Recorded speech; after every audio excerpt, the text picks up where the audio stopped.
फरिश्तों ये दे दो पैगाम उनको, खबर जाके दे दो उनको।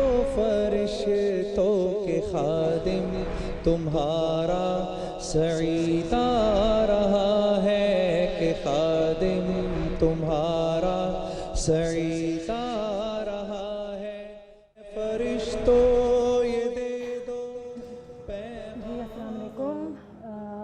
शाइट होस्टा होस्ट एक और सुबह और हमारे घर वाले आप लोगों के साथ यहाँ पे मौजूद। कोशिश हमारी ये होती है कि हर सुबह जब हम यहाँ पर आएँ तो लोगों के साथ हंसी मजाक हो, उनका दिल बहलाएं, उनकी सुबह बेहतर बनाएं। लेकिन कुछ सुबह ऐसी होती हैं कि आपको खुद इतनी ज़्यादा तकलीफ़ होती है कि आपके समझ में नहीं आ रहा होता कि आपको ऑन एयर होना चाहिए, नहीं होना चाहिए। एक डिबेट होती है कि हमें कल घर पे आना चाहिए, नहीं आना चाहिए।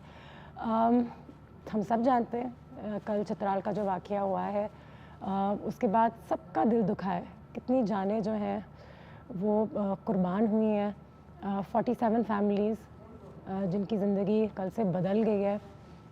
हम सारे घर वाले आज आपके साथ हैं। बहुत सारी बातें हो रही हैं जुनैद जमशेद साहब के हवाले से। सारी जानें उतनी ही कीमती हैं, लेकिन क्योंकि वो एक पब्लिक फ़िगर थे, हम सब पाकिस्तान में उनको बहुत चाहते थे, उनसे बहुत प्यार करते थे, उनकी बड़ी इज़्ज़त थी।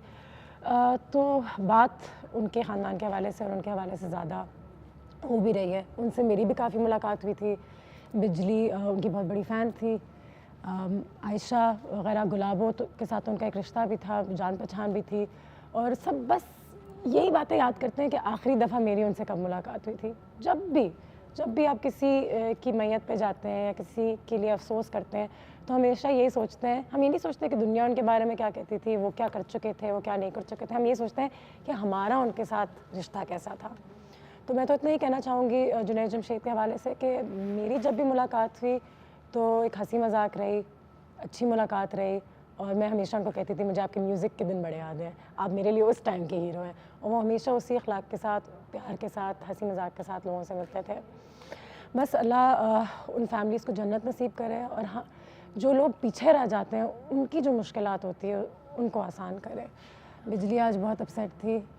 सुबह से हम चीज़ें देख रहे हैं, टेलीविज़न भी देख के मेरी वालदा ख़ुद, मेरे ख़्याल से हर घर में आज वैसे भी जब प्लेन क्रैशेस होती है ना, कोई भी तैयारा जब भी गिरता है तो वो बहुत ज़्यादा तकलीफ दे होता है। पता नहीं क्यों आयशा, ट्रेजेडी बहुत बड़ी होती है। ये ट्रेजेडी बहुत बड़ी होती है। हम इस बारे में बात इसलिए कर रहे हैं बिकॉज एक नोन फिगर भी थे इसमें। लेकिन इवन इमेजिन अगर वो नहीं भी होते तो भी इतनी सारी जानें, इतनी सारी फैमिलीज इससे मुतासर हुई हैं। कहने को हमारे लिए सिर्फ एक इंसिडेंट है, लेकिन उनके लिए पूरी ज़िंदगी का सबसे मेमोरेबल दिन जो वो अगर चाहें तो काश उसको वो रिप्लेस कर सकें किसी और दिन से, वो है।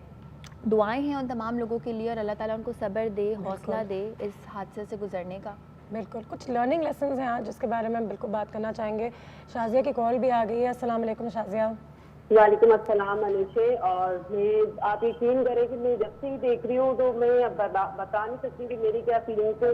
मेरे ख्याल है कि जमशेद तो थे, लेकिन जो उसमें इतनी कीमती जाने थी ना, जो पायलट थे, कितनी मेहनत से पायलट बना होगा, कितनी कीमती जाने थी, उन सबको उनके घर वालों पे क्या बीत रही होगी मैं और आप नहीं समझ सकते, क्योंकि जिसके ऊपर गुजरती है ना वो होता है। लेकिन इस मौके पर हम पूरी कौम एक साथ इत्तेहाद करके खड़े होके ये जरूर कर सकते हैं कि लोगों के लिए दुआ करें। और जुनैद जमशेद तो इतना अच्छा काम कर रहे थे पाकिस्तान के लिए, इतना प्रमोट कर रहे थे पाकिस्तान को, उनकी फैमिली को अल्लाह ताला सब्र दे। मैं आप यकीन करें मैंने उनको इतना फॉलो किया है जब वो सिंगर थे, ऐसा जब भी ऐसे जब उन्होंने अल्लाह की राह की तरफ चले तब भी उनको लोगों ने इतना फॉलो किया है। यंगस्टर्स के लिए वो इतना मतलब बहुत जबरदस्त सिंबल थे और लोग उनको फॉलो करते थे, उनकी बात जो है ना सुनते थे और इतना अच्छा करती थी उनकी बात, उनकी नाते सब मेरे जो है ना कानों में गूंज रही है। बस मैं यही कहूंगी अल्लाह ताला उनके दर्जात बुलंद करे, उनकी फैमिली को सब्र दे। Thank you. आमीन आमीन। बहुत शुक्रिया आपके कॉल का, थैंक यू सो मच। और वाकई में जो लोग आज हम जो चीज़ें फील कर रहे हैं इस वक्त बड़े मिक्स इमोशंस हैं। बहुत सारी चीज़ें साथ आ रही हैं, कुछ यादें साथ आ रही हैं, गुस्सा भी साथ आता है कि क्या हुआ, कैसे हुआ, इतनी जानों के साथ, रिस्पॉन्सिबिलिटी के साथ शायद एयरलाइंस पेश नहीं आते। इन तमाम चीज़ों पर आज हम रोशनी थोड़ी सी डालने की कोशिश करेंगे। मैं हमेशा ये कोशिश करती हूँ कि जितना हमें अफसोस भी हो लेकिन साथ साथ solutions, what was the problem, ऐसा क्यों होता है, इसको बेहतर कैसे किया जा सकता है। एविएशन इंडस्ट्री जहाँ पे बहुत सारे लोग हमारे प्लेन्स के बारे में कहते रहते हैं कि पुराने हो गए, ख़राब हो गए। मैं ख़ुद काबुल गई थी पिछले साल ATR पे, तो वो जहाज़ जो था सब इतना हिल रहा था, लग रहा था कि ये पुराना है। खैर जान तो किसी की भी किसी वक्त भी जा सकती है, इसी मिनट कोई कुर्सी से भी गिर सकता है, कोई चलते हुए भी। तो यही बात का एहसास दिलाना है आज कि एक झटके में तमाम चीज़ें बदल जाती हैं। तो ये जो मोमेंट है आपके साथ, बस अपने चाहने वालों के साथ, प्यार करने वालों के साथ, उनको हमेशा याद दिलाते रहें आपसे कितना प्यार करते हैं। और एक अंग्रेज़ी में कहावत है, लिव इन द मोमेंट। तो हर मोमेंट को एंजॉय करना ज़रूरी है, क्योंकि वाकई में पता नहीं है कि अगले लम्हे में हमारे साथ क्या होने वाला है। बिजली, तुम कुछ कहना चाहोगी? पाजी जी, मेरा तो आज काम करने का भी दिल नहीं चाह रहा। बिल्कुल। सारे मोहल्ले वाले ना हमारे, वो भी सब परेशान हैं, सब लोग बड़े दुखी हैं कि ना इतना बड़ा सानिया हो गया। हमारे जमशेद भाई और जो हमारे इतने सारे बहन भाई थे ना, वो सब हमसे जुदा हो गए थे, तो हमारे बहन भाई ना। बिल्कुल। लेकिन बाजी जी, हम लोग बस उनके लिए दुआ कर सकते हैं, और अल्लाह पाक जो ना आप सबको सब्र जमील अता फरमाए। हम जो है ना बहुत, हमारा खुद दिल नहीं चाह रहा जी हम अपने कार के काम करें। हमारी गुलाबो बाजी है ना जी, वो जमशेद भाई को जानती थी, तो बस वो भी बड़ी परेशान है। लेकिन ये कि बस बहुत सरदा है बाजी जी। कैसी हो तुम बिजली? कैसी हो बाजी अनुषा? जी कैसी हैं? बिल्कुल, एक ब्रेक लेंगे हम। ब्रेक के बाद जैसे वापस आएंगे, गुलाबो भी हमारे साथ है। आज हम तमाम घर वाले आपके साथ हैं, आप भी हमें कॉल कीजिए। ब्रेक लेते हैं। इन हालात में मैं क्या कहूँ, मैं कभी कभी मेरे समझ में नहीं आता। तो विल टेक अ ब्रेक। दुआएं हैं, बिल्कुल हैं। ब्रेक के बाद वापस आते हैं और फिर आपसे मुलाकात करते हैं। मेरा गफलत में डूबा दिल बदल दे, मेरा गफलत में डूबा दिल बदल दे, हवाओ हिर्स वाला दिल बदल दे, मेरा गफलत में डूबा दिल बदल दे।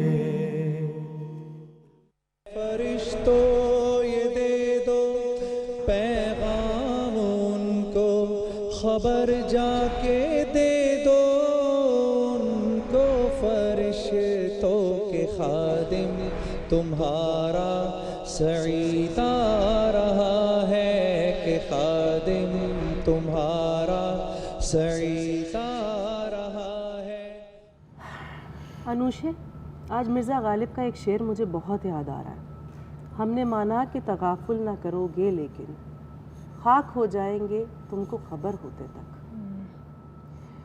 देखो, जान कोई एक जाए या 10 जाए, तकलीफ़ उतनी ही होती है, ख़ानदान उतने ही मुतासिर होते हैं। बिल्कुल। मैं क्योंकि फ़िल्म और टेलीविज़न फ्रेटर्निटी से हूँ, इसलिए हर उस शख्स की मुझे बहुत तकलीफ़ है, चाहे वो अमजद साबरी साहब हों, चाहे वो अब्दुल सत्तार ईदी साहब हों, चाहे वो ए नैयर साहब हों, कोई भी हो, चाहे मौत हादसाती हो किसी की भी, या किसी अलालत की वजह से हो, तकलीफ़ सबको होती है। मुझे ज़्यादा इसलिए है क्योंकि जुनैद भाई, अमजद साबरी भाई और अब्दुल सत्तार ईदी साहब पब्लिकली तो लोगों को पता ही है कि क्या करते थे। बिल्कुल। नाते भी गाई, लोगों के लिए अच्छा भी किया, हर किसी में हमेशा खुशियाँ बिखेरी। एक आर्टिस्ट या सोशल वर्कर हमेशा इसी चीज़ का रहबर होता है।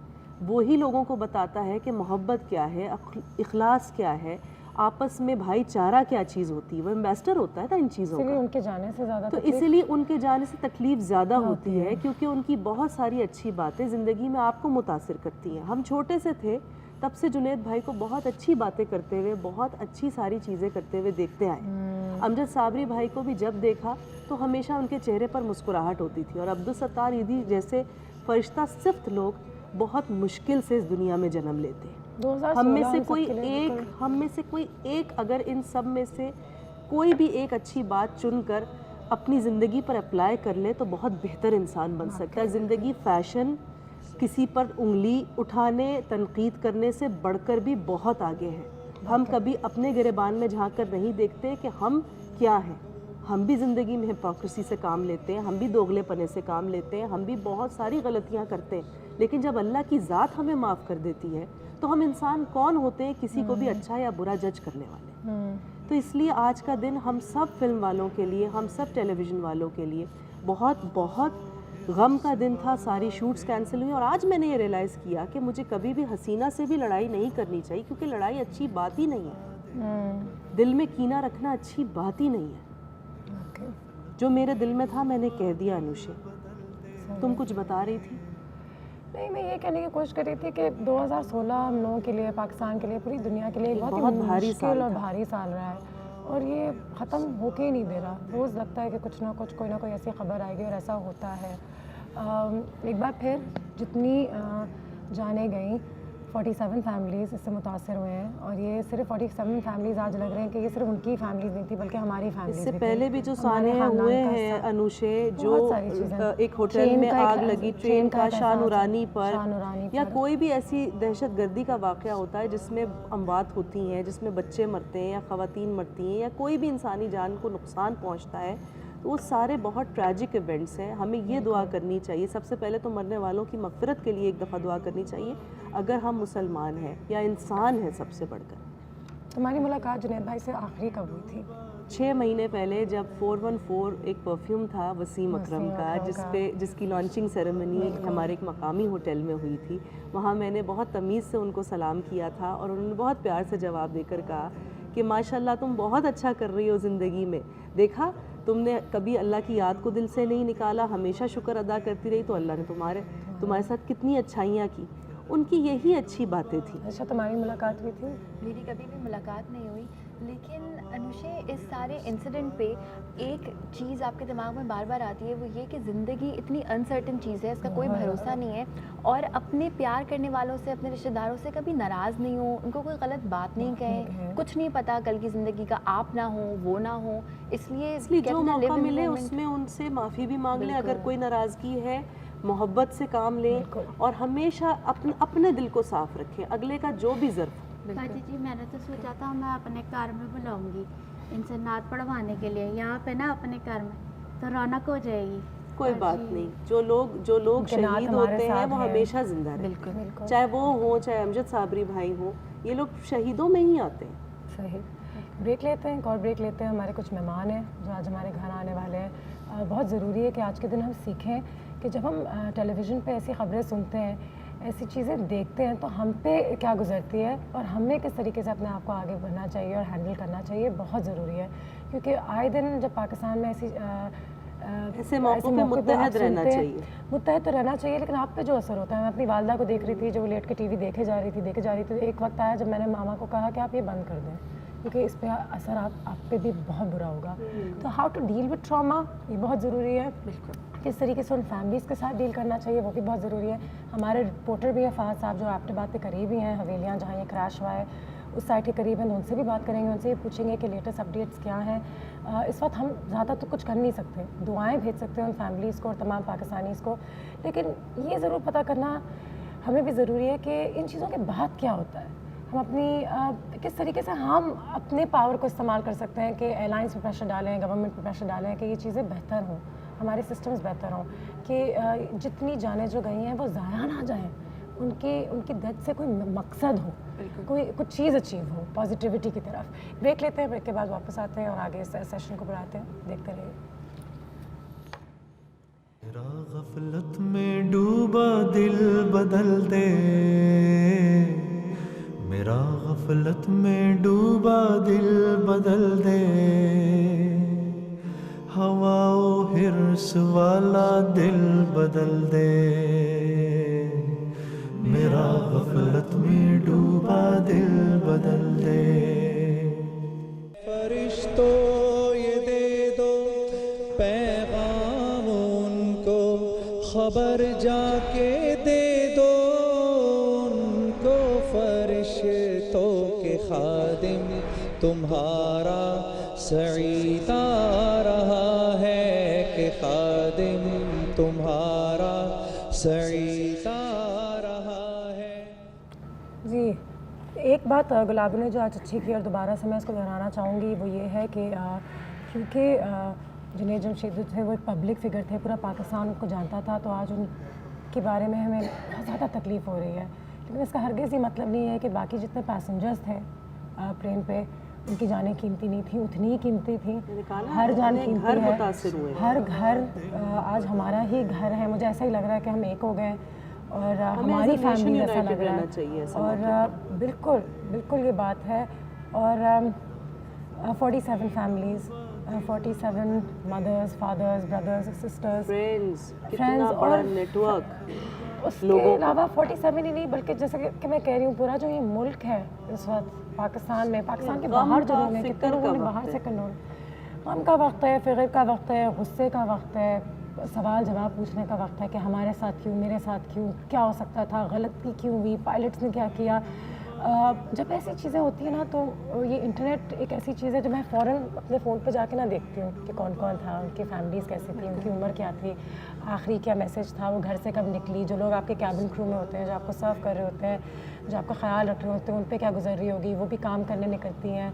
पायलट जो है कितना एक्सपीरियंस था, कौन कितना यंग था, कौन कितना स्मार्ट था, कौन कितनी तस्वीरें लेता था, ये तमाम चीज़ें आपको लगता है कि आप उनको जानना शुरू हो गए, वो आप ही की फैमिली या आपकी देखिए, ज़िंदगी का एक हमारी हिस्सा बन गए। आर्मी में जब लोग शहीद हो रहे होते हैं बॉर्डर के ऊपर या किसी भी ऐसी झड़प में, या जैसे जो भी मैंने बताया ट्रेन वाला हादसा हुआ था, होटल वाला हुआ था, उससे पहले बेतहाशा ऐसे हादसे हुए जिसमें इतनी सारी जानें गई हैं, तो ये चीज़ पूरे नेशन को अफेक्ट करती है, हर फील्ड के शख्स को अफेक्ट करती है, चाहे वो डॉक्टर्स हों, चाहे वो एक्टर्स हों, चाहे वो टेक्नीशियंस हों, क्योंकि कहीं ना कहीं सारी कौम एक दूसरे से यूनाइटेड या लिंक्ड है। अगर आप सबसे ज़्यादा अफसोसनाक बात यह है कि ये आगे भी होंगे हादसा, बहुत दुनिया में इसकी होते हैं। एहतियाती तदाबीर होनी चाहिए हाँ, ना। आपको नहीं पता आपके साथ भी अगले मिनट क्या होने वाला है, कहाँ होने वाला है और कैसे होगा।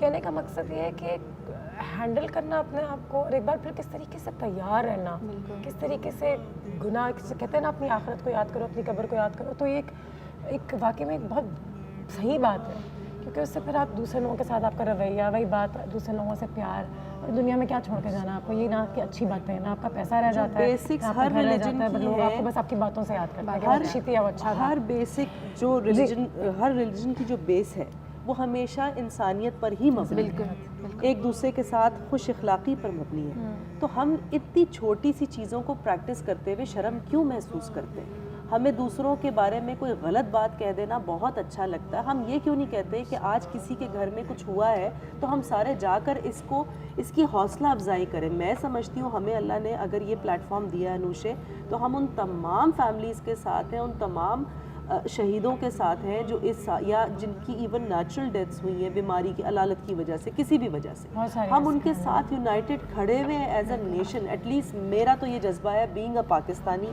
मेरा यही जज्बा है। मैं हर उस शख्स के गम की बराबर की शरीक हूँ, इंक्लूडिंग अनुशे, इंक्लूडिंग आयशा, बिजली, कि जिसने भी पाकिस्तान के लिए कुछ किया या नहीं भी किया, जो सिर्फ पाकिस्तानी था, हमारा भाई था या हमारी बहन थी। ठीक। हमारे रिपोर्टर भी हैं, फ़हद साहब हैं जो मौजूद हैं, ही इज़ इन एबटाबाद में हैं और इस वक्त वो हस्पताल में है, अयूब मेडिकल कॉम्प्लेक्स में है। उनसे भी मैं बात करना चाहूँगी और पूछना चाहूँगी कि इस वक्त क्या सिचुएशन है, क्या फैमिलीज़ हॉस्पिटल्स पहुँच गई हैं, क्या आइडेंटिफाई हो गई हैं बॉडीज़। अस्सलाम वालेकुम फ़हद साहब। जी वालेकुम अस्सलाम। जी सर, आप अयूब मेडिकल सेंटर में इस वक्त मौजूद हैं, बताइएगा कि फैमिलीज़ पहुंच चुकी हैं, क्या पहुंच चुकी हैं एबटाबाद तक, पता चल गया है, बॉडीज़ आइडेंटिफाई हो गई हैं? जी देखिए, अयूब मेडिकल कॉम्प्लेक्स में रात को 47 जो जाँ-बहक अफराद थे, उन तमाम अफराद की डेड बॉडीज़, बल्कि बॉडी पार्ट्स यहाँ पहुँचा दिए गए थे और तमाम डेड बॉडीज़ का मुआयना भी मुकम्मल कर लिया गया है। सिर्फ 5 अफराद की शनाख्त हो सकी है, बाकी जो हैं वो काबिल शनाख्त नहीं है और डॉक्टर्स का कहना है कि इन्हें इस्लामाबाद मुंतकिल किया जाएगा, जहाँ पर DNA टेस्ट के बाद ही ये इस्टेब्लिश किया जा सकेगा कि कौन है और किसकी क्या शनाख्त है। फैमिलीज़ यहाँ पहुँचनी शुरू हो गई हैं। चित्राल से काफ़ी जो लवाहिकीन हैं वो रात भर यहाँ पहुँचते रहे और सोगवार है, हर आंख अश्कबार है अपने प्यारों के बिछड़ जाने पर। और ना सिर्फ लवाहिकीन बल्कि पूरा मुल्क जो है इस वक्त सोग की कैफियत में है और हर आंख अश्कबार है अपने जो इस बदकिस्मत तैयारे में हादसे में जो लोग जाँ बहक हुए और इसमें मारूफ नाथ खां, जुनेद जमशेद और उनकी अहलिया भी थी। इसके अलावा DC चित्राल भी थे और कई जो है वो मर्द और ख़वातीन इसमें सवार थे। 42 पैसेंजर्स थे और 5 क्रू मेंबर्स थे जो तमाम के तमाम जो है इस बदकिस्मत तैयारे में जाँ बहक हो गए। उनके बॉडी पार्ट्स जो है वो जाए हादसा से दिन भर इकट्ठे किए जाते रहे और एम्बुलेंसेस के ज़रिए अयूब मेडिकल कॉम्प्लेक्स पहुंचाया जाता रहा। अब जो है वो ताबूत तैयार कर लिए गए हैं और जो डेड बॉडीज़ हैं उन्हें ताबूतों में रख दिया गया है। कुछ ही देर में वज़ीर आला खैबर पख्तूनख्वा यहाँ पर पहुँचेंगे और उनकी निगरानी में ये डेड बॉडीज़ इस्लामाबाद रवाना की जाएंगी। जी जी फात साहब, मुझे ये भी बताइए कि एयरलाइन के हवाले से, PI के हवाले से कोई ऐसी एक स्टेटमेंट उन्होंने दी है कि क्या हुआ, कैसे हुआ, क्योंकि उन पर बहुत ज़्यादा ब्लेम डाला जा रहा है इस वक्त और लोग बहुत नाराज़ हैं, कहते हैं कि ये अवॉइड किया जा सकता था। जी बिल्कुल, ज़राए का यही कहना है कि जो इंजीनियर्स हैं, जो इंजीनियरिंग क्रू था उसने जो है वो क्लियरेंस नहीं दी थी इस फ़्लाइट के टेक ऑफ के लिए।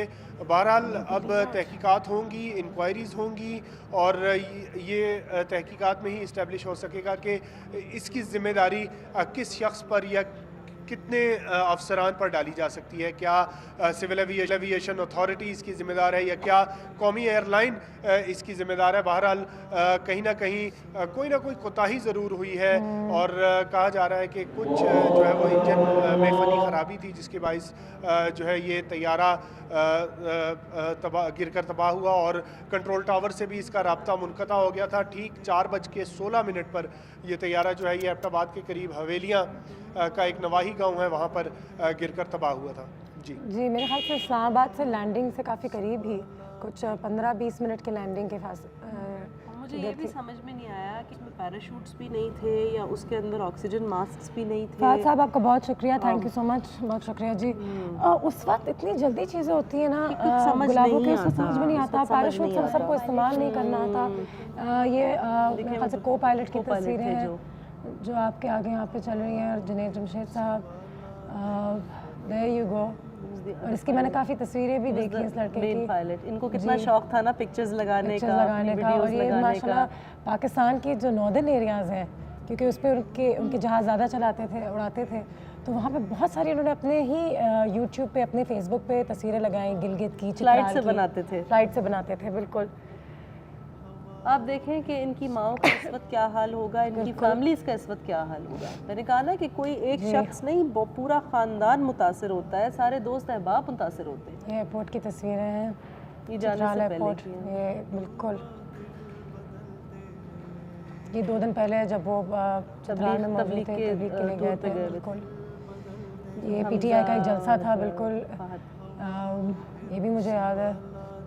ये उनकी रमज़ान ट्रांसमिशन जो पूरा पाकिस्तान बहुत शौक़ से देखती थी, उनको सुनती थी, बिल्कुल बहुत तस्वीरें हैं और बचपन से मेरे ख्याल से हम लोगों ने उनको देखा। हम सबकी ज़िंदगियों में बहुत स्ट्रॉन्ग इन्फ्लुएंस थी उनके म्यूज़िक की भी, और बाद में भी उनको एज एन एग्ज़ाम्पल भी बहुत सारे लोग देखा करते थे और वो एक अच्छे काम की तरफ जो है वो गामज़न हुए थे, एक अच्छे कॉज सोशल वर्क भी किया करते थे और बहुत सारे लोगों के साथ हाथ मिलाकर आगे भी गए। अभी को पिछले दिनों एक मुहिम भी चली थी जिसमें ही वॉज वेरी एक्टिव। बिल्कुल सफाई तो के लिए। देखिए जिस इंसान, जो भी इंसान हो, कोई भी हो, अगर वो कुछ भी माशरे में अच्छा करता है और अगर वो ज़िंदा है तो उसको अप्रिशिएट करना चाहिए। जैसे अभी पिछले दिनों जो एक सारे जो मैन होल्स ओपन थे उसके लिए आलमगीर ख़ान ने जो एक मुहिम चलाई वो भी काबिले तारीफ़ है कि चलो किसी को तो एहसास हुआ कि इसमें बच्चे गिर के मर जाते हैं या और चीज़ें हो जाती हैं, तो ये अच्छे काम है, इनको सराहना चाहिए। जो जिंदा जावेद लोग कर रहे हैं, अब आप उन्हीं को अप्रिशिएट कर लें, ये सोचते हुए कि जो गुजर गए वो तो करके गुजर गए। ईदी साहब भी चले गए, एक बहुत काबिले इज़्ज़त नाम और बहुत सारे बेघर लोगों के लिए ईदी साहब एक बाप का दर्जा रखते थे। कितने सारे ऐसे बच्चों की उन्होंने जानें बचाई हैं जो जान कीमती होती है, जिसकी अहमियत शायद बहुत सारे लोगों की नज़र में कुछ नहीं, लेकिन अब्दुल सत्तार ईदी साहब हर उस बच्चे को अपने घर में रखते थे। ईदी सेंटर्स उनके घर ही थे। तो ये सब अच्छी बात है। एक ब्रेक लेंगे हम, ब्रेक के बाद वापस आएंगे। आज की हमारी गुफ्तगू जारी है। मुश्किल दिन है हम सब के लिए, घर वालों के लिए भी, आप लोगों के लिए भी, पूरे पाकिस्तान के लिए। लेकिन इस बात में बहुत दिलासा है कि हम एक हैं और हम एक दूसरे के साथ हैं। वाकई में इसमें बहुत दिलासा मिलता है और आज जहाँ जहाँ भी आप मौजूद हैं दुआएं करें फॉर द फैमिलीज अफेक्टेड, और पाकिस्तान के लिए दुआएं करें, क्योंकि हमने वाकई में एक बार फिर 2016 में एक बहुत मुश्किल वक्त देखा है। और हर साल आता है तो हम मुस्कुराते हैं और सोचते हैं कि ये साल हमारे लिए अलग होगा, लेकिन कहते हैं दिसंबर का महीना, कुछ महीने ऐसे होते हैं, कुछ टर्न ऑफ द ईयर ऐसा होता है जब चीज़ें बहुत सेंसिटिव हो जाती हैं। तो एक बहुत बड़ी साइंस है ये तमाम चीज़ें। ब्रेक लेते हैं, ब्रेक के बाद वापस आते हैं। गफलत में डूबा दिल बदल दे मेरा, गफलत में डूबा दिल बदल दे, हवाओ हिर्स वाला दिल बदल दे मेरा, गफलत में डूबा दिल बदल दे। फरिश्तों ये दे दो पैगाम उनको, खबर जाके दे दो उनको, फरिश्तों के खादिम तुम्हारा सईद आ रहा है कि खादिम तुम्हारा सईद आ रहा है।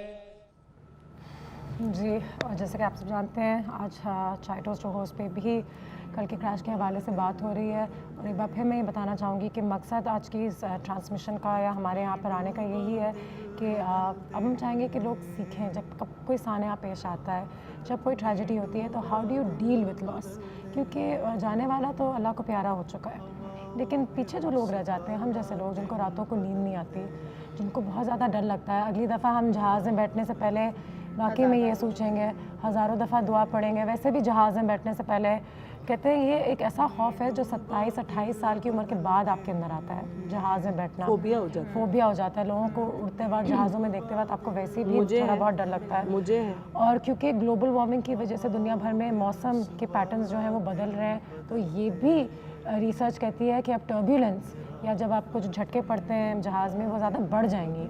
तो इन हालात में आप किस तरीके से अपने आप को काम रखें, कौन सी हमें दुआएं पढ़नी चाहिए।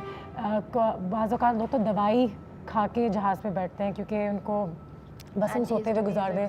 मुझे दुनिया देखने का इतना शौक़ है, लेकिन क्योंकि ये खौफ हमारे अंदर बैठ जाता है और हम ये फुटेज, ये चीज़ें इंटरनेट पे टीवी पे 24 घंटे देखते रहते हैं, इन चीज़ों बहुत असर होता है कि 10 घंटे 12 घंटे हवाई जहाज़ में कैसे गुजारे जाए। अनुषे गुलाबो, हम सुबह से इस बारे में बात भी कर रहे हैं और अभी हमारा दिन भी ऐसा ही गुजरेगा, इसी बारे में सोचेंगे। कुछ खाया पिया है? नहीं, कुछ नाश्ता वाश्ता भी नहीं किया? नहीं। बिजली कुछ खाए? मैं खजूर काम खाया करती था हूँ, एक। मैं कोई लाइट सा कुछ सूप या टाइप की कोई चीज़ बनाती हूँ, ठीक है? ठीक और है। फिर थोड़ा जाहिर सा सी खा बात है, ज़िंदगी जिंदा लोगों के लिए तो आगे बढ़ती रहती है। बिल्कुल।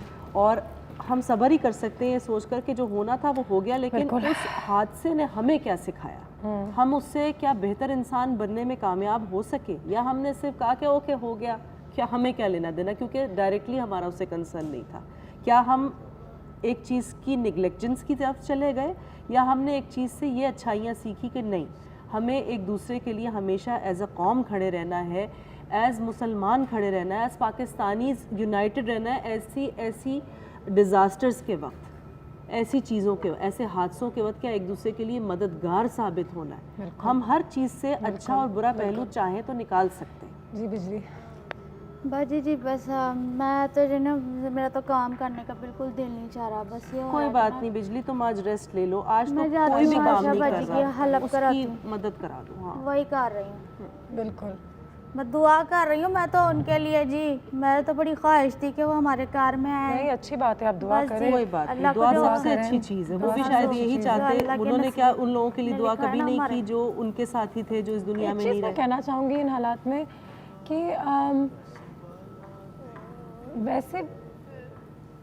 वैसे भी एक सिचुएशन है, इतना बड़ा सान्या पेश आया है।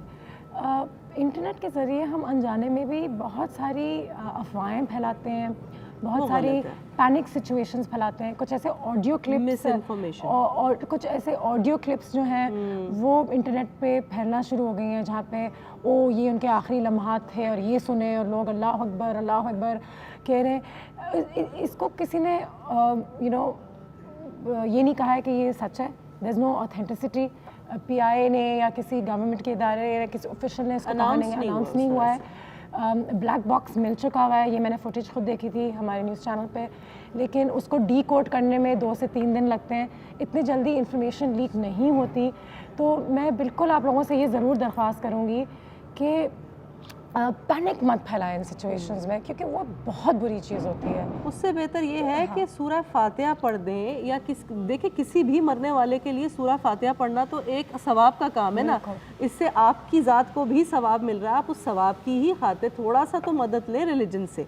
ये अब डिकोड होता है नहीं होता है, जाने वाली जो जितने भी इंसान थे वो चले गए, अल्लाह की तरफ से उनकी मौत लिखी थी। लेकिन हम एज जिंदा लोग उनको क्या कर सकते हैं? ट्रिब्यूट पेश कर सकते हैं और चीज़ें कर सकते हैं, तो ये करना चाहिए। ठीक है जी। बाजी जी मैं कह रही थी आप ब्रेक ले लें तो फिर बाजी आयशा से पूछेंगे क्या पका रही हैं। बिल्कुल बिल्कुल, हम एक ब्रेक की तरफ चलते हैं, वापस आते हैं। तो Ayesha is making soup for us today. आज हमको थैंक यू आयशा, आयशा। दिल नहीं कर रहा, बाकी ब्रेक लेते हैं, ब्रेक के बाद वापस आते हैं। गफलत में डूबा दिल बदल दे मेरा, गफलत में डूबा दिल बदल दे, हवाओ हिर्स वाला दिल बदल दे मेरा, गफलत में डूबा दिल बदल दे।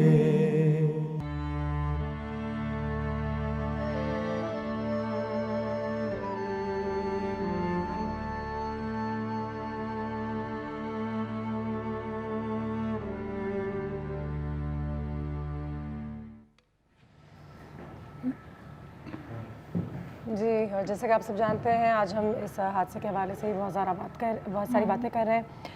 आयशा जो है यहाँ पे, उन्होंने हमारे लिए थोड़ा सा नाश्ता भी तैयार कर दिया। Thank you so much Ayesha. Anusha, मैंने टमेटो सूप इसलिए बनाया आज कि जब आपका मूड ख़राब होता है, डिप्रेस्ड होते हैं, परेशानी में, टेंशन में होते हैं, तो कुछ ना खाने का दिल नहीं चाहता। अब टमाटर एक ऐसी चीज़ है, खट्टी है, थोड़ी ज़रा चटपटी सी है, तो मैंने सोचा कोई ऐसी चीज़ बनाऊं जो सब खा के थोड़ा सा भूख जो है वो उनको लगे और खाने की तरफ दिल थोड़ा सा माइल हो। तो टमाटर मेरे पास रखे हुए थे, मैंने ये किया कि मैंने टमाटरों को उबाल लिया और मैंने 1 खाने के चमचे तेल में चॉप्ड प्याज 1 खाने का चमचा ऐड करके थोड़ा गोल्डन ब्राउन किया गार्लिक के साथ, और जब मुझे अच्छी सी उसमें से महक आनी शुरू हो गई ना, तो मैंने उसमें तेज़पात ऐड कर दिया, हल्की सी मज़े की खुशबू के लिए बे लीफ मैंने उसमें ऐड कर दिया। उसके बाद मैंने क्या किया कि मैंने ये जो टमाटर उबाल के रखे हुए थे ना बड़े बड़े चंक्स, वो मैंने ऐड करके जिस तरह से पाकिस्तानी खाने को भूनते हैं, थोड़ा सा 1 मिनट के लिए वो भुना ताकि टमाटर का कच्चापन ख़त्म हो जाए। अच्छा, यूजुअली लोग इसको कैन टमाटर के साथ बनाते हैं। नज़ला ज़ुकाम खांसी आजकल सब कुछ इतना चला हुआ है, और हमारे घर वाले भी बिल्कुल सही भी एक तो फील नहीं कर रहे थे, नज़ला ज़ुकाम हर एक को हुआ है, तो मैंने सोचा कि मैं रियल टमाटरों का इस्तेमाल करूँ। अच्छी बात है। उसके बाद हाँ, रियल टमाटर, और उसके बाद फिर मैंने क्या किया कि मैंने ब्लेंडर में टमाटर ऐड किए, यही जो मैंने सारा मसाला बनाया हुआ था, सब कुछ आपने मिक्स जो है उसको ब्लेंडर में डाल दिया, ब्लेंडर में ऐड कर दिया, तेज़पात हटा के चिकन स्टॉक उसमें ऐड किया। उसके बाद मैं दोबारा से इसको पका रही हूँ। इसमें मैंने 2 खाने के चमचे क्रीम ऐड कर दी, और मैंने इसमें ½ टेबल स्पून के बराबर मक्खन, 1 चुटकी काली मिर्च और 1 चुटकी ओरिगैनो, ये सब मैंने इसमें ऐड कर दिया। और पता है, टमाटरों को जितना मैं पका रही हूँ, इससे अगर आप थोड़ा सा कम पकाए ना, तो ये एक्चुअली आपकी सेहत के लिए ज़्यादा बेहतर हो जाते हैं, क्योंकि इसमें लाइकोपिन होता है जो पकने के बाद थोड़ा सा और बेहतर हो जाता है। सो आई वांटेड को भी भूख लग जाए। Thank you for that. No problem. It's very thoughtful of you कि तुम हम सब के लिए आज के दिन भी इतना एफर्ट के साथ इतनी अच्छी रेसिपी जो है ना वो तैयार कर रही है। बिल्कुल, ये और ये हो भी गई है तैयार, तकरीबन तैयार हो गई है। तैयार हो गई है, इजी और क्विक थी ना। बिल्कुल, वेरी नाइस, बहुत लाइट है, और इसको खा के आई होप कि हमारे घर वालों को थोड़ी सी भूख लगे रात में, कुछ थोड़ा हम सही से प्रॉपर्ली खाएं। मेरे ख्याल से इस मौसम में एक तो सूप्स भी अच्छे रहते हैं, दूसरा ये कि आपका पेट भी भर जाता है, और तीसरा ये इट्स लाइट एंड स्टिल आपका पेट सो और एक अलग सी चीज़ हो। और इसमें मेरे ख्याल से अगर हम इसमें थोड़ी सी वेरिएशन डालें, आपने अगर कुछ स्टॉक, चिकन स्टॉक जैसे चिकन स्टॉक, वेजिटेबल स्टॉक आप ऐड कर सकते हैं। ठीक है, मैं ज़रा चेक करती हूँ।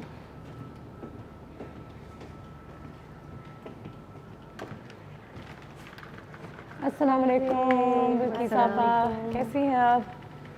वालेकुम सलाम। ठीक, आप इधर बैठिए, आइए आइए आइए प्लीज़ आइए। कैसी है बिल्किस आपा?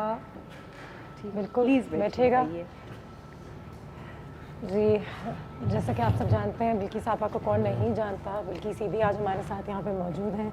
इन्होंने अपनी ज़िंदगी में इतने सारे मुश्किलात देखे हैं, लेकिन जब भी मैंने इनको देखा तो उनके चेहरे पे एक मुस्कुराहट होती है, और एक एक काम, हम कहते हैं ना सब्र करें, लेकिन मुझे लगता है कि हमारी आवाम को बहुत ज़्यादा हम बहुत ज़्यादा जब किसी हादसे को देखते हैं तो रोना और क्या हो गया, ये हमारे साथ कैसे हुआ, वो ठीक है अपनी जगह बल्कि साहबा, लेकिन मुझे बताइए कि सब्र, तहम्मुल, इन हालात में ये सारी चीज़ें आपके किस तरीके से काम आ सकती हैं आयशा?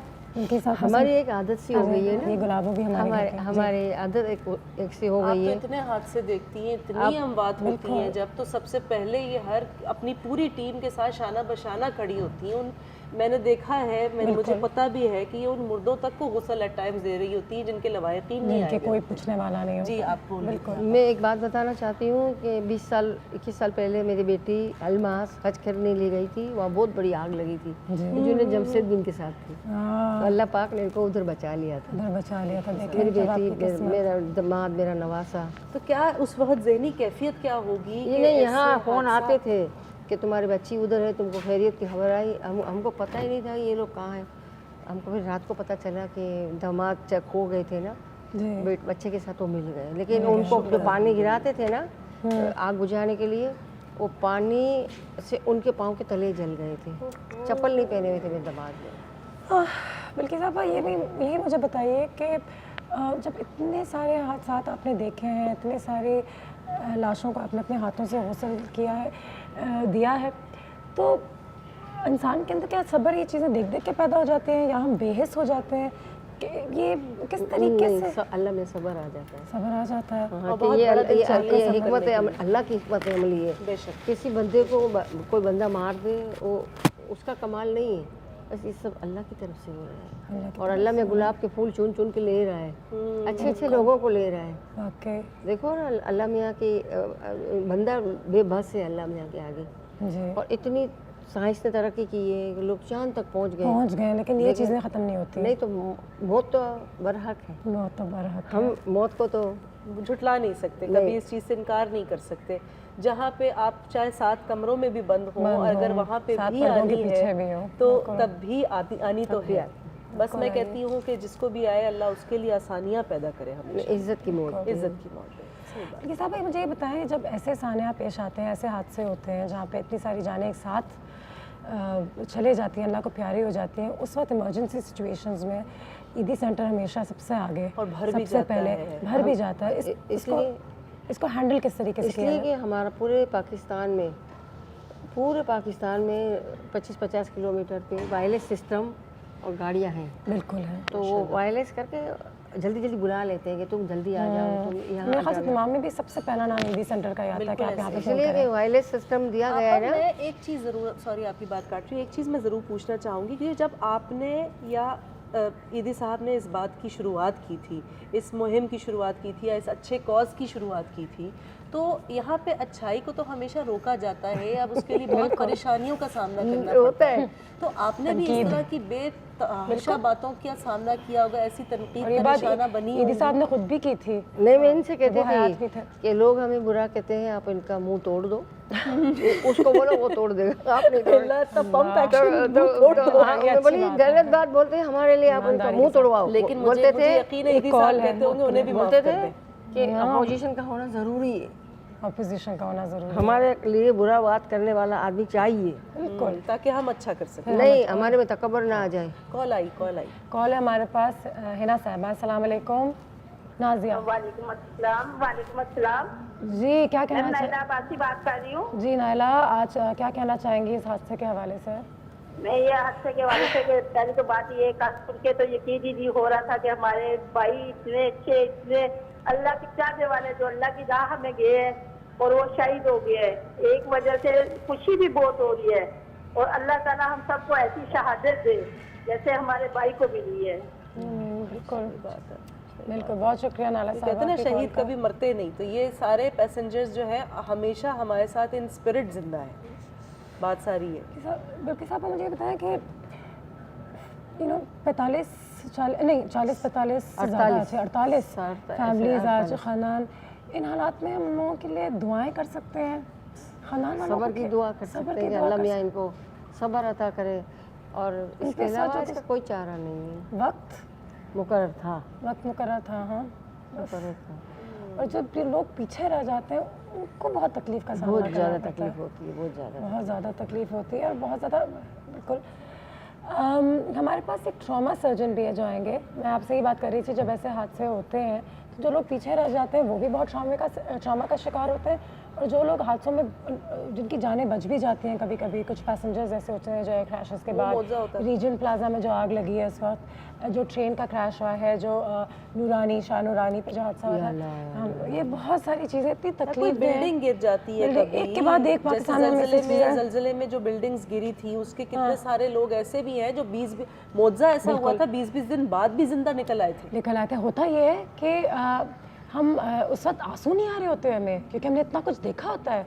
तो लोग कहते हैं बेहिस हो गए, बेहिस हो गए। बेहिस नहीं हुए, अंदर सारी चीज़ें रजिस्टर हो रही होती हैं। आपका दिमाग, आपका जो दिल है, चीज़ों को इन चीज़ों से बोझ ले रहा होता है, बस वो बाहर निकल कर नहीं आता।